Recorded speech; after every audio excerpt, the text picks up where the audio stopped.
d'avant le progrès technique. Et cet homme qui parlait anglais, qui pouvait citer Victor Hugo par cœur en traduction anglaise, qui connaissait aussi bien Shakespeare que les poètes américains, et qui en plus avait fait des études de physique aussi loin qu'il pouvait aller à Calcutta à cette époque. Je croyais rêver. C'est auprès de Swami Prajnampad que Denise Desjardins, la première femme d'Arnaud Desjardins, a découvert une pratique originale de libération des mémoires anciennes qui sont souvent des entraves à la méditation. Cette technique, le lying, se rapproche quelque peu de la psychanalyse.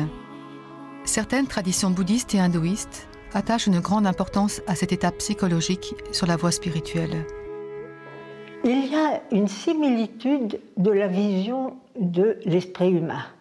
C'est-à-dire que notre nature véritable, essentielle, est toujours là dans sa pureté, sa vérité.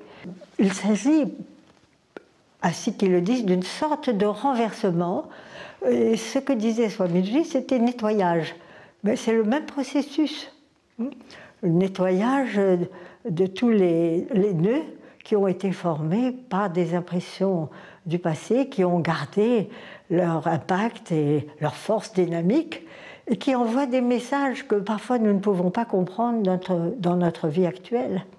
Donc la première chose à faire, c'est d'essayer de retrouver ces obstacles les plus virulents, de les connaître et de les exprimer et de s'en libérer.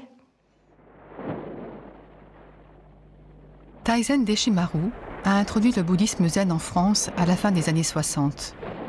C'est lui qui a guidé Arnaud Desjardins dans les temples du Japon et leur atmosphère si particulière, comme un enseignement en images. Deshimaru disait « J'ai beaucoup de disciples et j'ai un ami ». C'était Arnaud. Nous avions une sorte de complicité. Son grand mot, c'était « harmonize ». Harmonize. Ça a été un grand enseignement.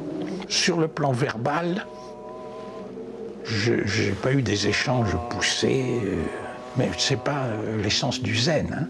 Alors, comme démonstration de liberté, de communion avec la situation, d'adaptabilité, c'était remarquable.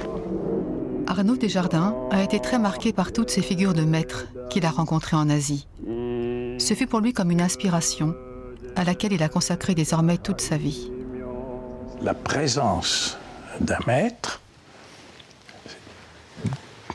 induit en nous, momentanément, un état de conscience différent, qui après peut motiver, inspirer notre recherche. L'idée fondamentale commune à tous les enseignements spirituels, c'est que l'être humain, en tant qu'être humain, porte en lui la potentialité d'une immense transformation. Et les images classiques, utilisées, réutilisées depuis toujours, le vrai destin d'une chenille, c'est sa transformation en papillon. Le vrai destin d'un gland, c'est sa transformation en chêne. Donc, il s'agit de mourir à un certain niveau pour vivre ou pour renaître à un autre niveau.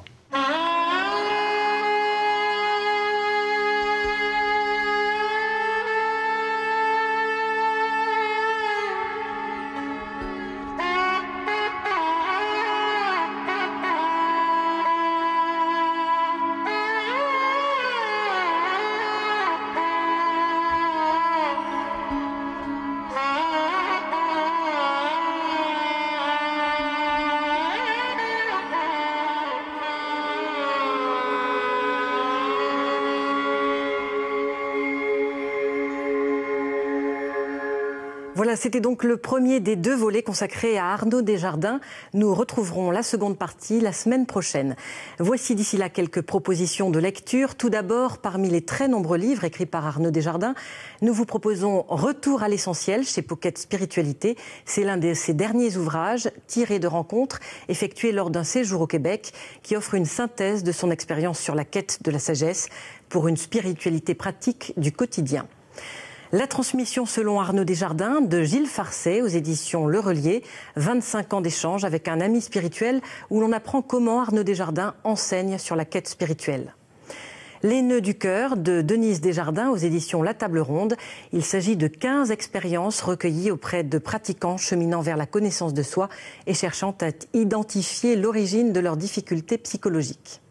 Sagesse bouddhiste se termine. Vous pouvez retrouver l'émission sur le site de France 2 en cliquant sur Les chemins de la foi. Excellente semaine et à dimanche prochain. Merci.